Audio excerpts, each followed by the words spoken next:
Yo guys, welcome to the video. This is Josh or Milky, and in this video I'm going to be going over the updates I've made to the Erika leveling build. Of course, I have had the opportunity to play it through its entirety now. I've took it all the way through to time mark 7. I've killed all my time mark 7 watchers, killed time mark 7 traveler, so I'm pretty happy with the way the build looks. So we're going to go straight into game. And to start with, I will talk about the gear. Of course, in the leveling guide, I did suggest you end with some pretty basic gear.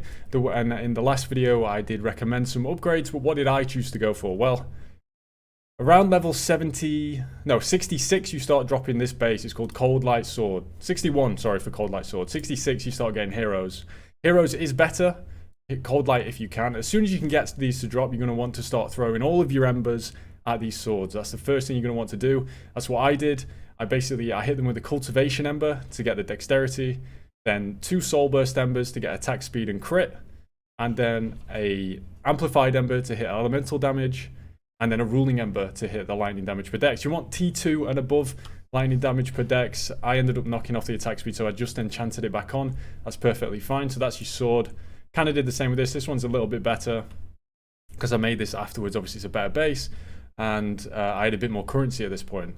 But after I did that, which was around, as I say, level 70, I started crafting all the other pieces of gear. Every piece of gear, every time I got embers, I was just trying. I got the bases, I found them in the map.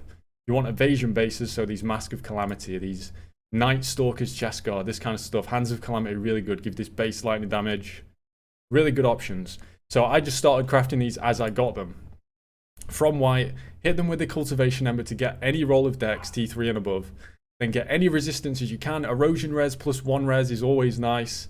And then finish with some life. You'll see every piece of gear is pretty much crafted the same. Dex, couple of resistances, life, and then another beneficial mod with a craft. You're going to do that for all of your rare pieces of gear. Pretty straightforward. And then I did manage to drop myself a Sunset Ripple. This amulet is crazy for the build. You get so much skill radius because Berserking Blade already gains skill radius as you kill stuff.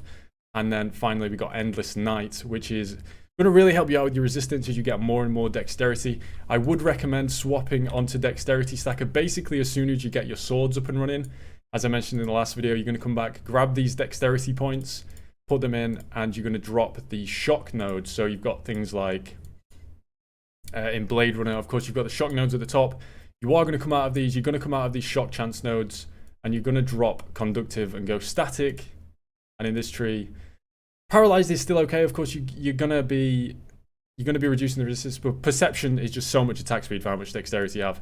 Really good. And then the brave, obviously, we finished it off. We're still going joined forces and well matched. I've seen a few people going Ronin to get Fallen Leaves, but that's the plan for our Infinity. We're gonna get a Fallen Leaves Infinity. So I'm just gonna wait. This has been more than enough.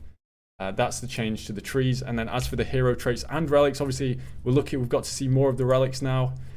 This one is easily the best mod that I've seen so far, which is that you deal additional damage with each strike for every 1 stack of Stalker that you have, which ends up being a huge amount. It's 12% additional damage each strike. That's great for a relic. And each of these are, I currently have chance to multi-strike, crit rating, life and attack speed, and then life regain and movement speed, which again, very nice. And the hero traits are exactly the same. I will show you a map real quick. We'll do a little T7 map. Where can we go? We'll go Glacial Abyss. We've got some Dark Surge going. Okay, I'll show you how the build looks in action. I also swapped off a Fearless Warcry into Bloodthirst because I am pushing for levels, so I wanted to be a bit faster. If you want absolute speed, Bloodthirst is going to be a good choice. I'll go over the skills after we show the map.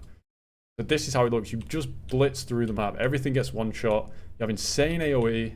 If you get God of War, the AoE just gets even more insane. And as I say, this is T7. So as soon as you get gear that looks like mine, you're just going to be able to blast maps like this, farm up currency, and you'll be absolutely good to go. As for the deck, I haven't really been focusing too much on the deck. As I say, I've been going for XP, so it's basically just been God of War. I have just now recently unlocked the Dark Surge cards. I got pretty unlucky. It was like one of the last cards I unlocked, which kind of sucks, but it seems really good. I've also been experimenting with the League mechanic. I'll do a video on that later, though, because it's quite in-depth. The way that you can build these things. What have we got here? We just finish them off. The build, you get so much regain, you can kind of just stand in anything and be absolutely fine. You never really have to worry too much. Just make sure you dash in between attacks. That's it. It's really fun. You're so fast. You do these maps in absolute mere seconds. It's really nice. So, as I say, we are level 96. I think we might be #1 on the leaderboard in EU right now. I don't know how long that's going to last because I do not have experience mitigation penalty pets. Zen, this hasn't updated yet. So Zen, who is another member of Max Roll, is ahead of me right now. But I think I've pipped him to level 96. But these are my packs.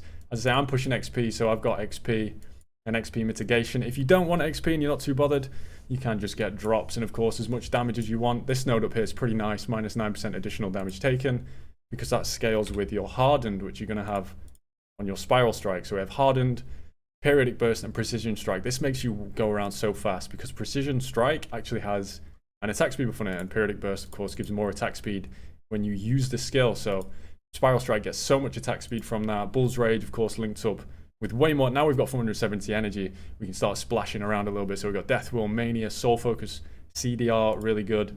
Bloodthirst, again, you typically only activate this once in a map because it just stays up all the time. And Bloodbath works perfectly for that because this just stacks up to, what, 39% increased effect of the status.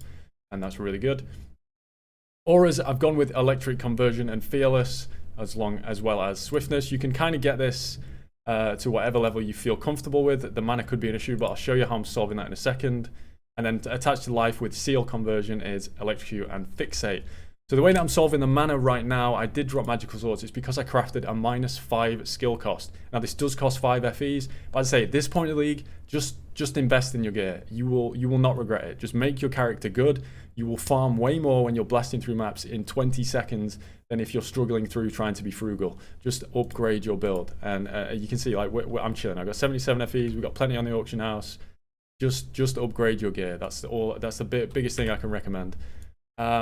What else? So yeah, if there's any questions about this build, I think I went over everything very quickly. I'm sorry the video is so rushed. It's going to be a one take, no editing. So I'm sorry. I'm trying to get this out as soon as possible so people can get the upgrades to the build. If you have any questions about this build, feel free to let me know in the comments. And thank you very much for watching.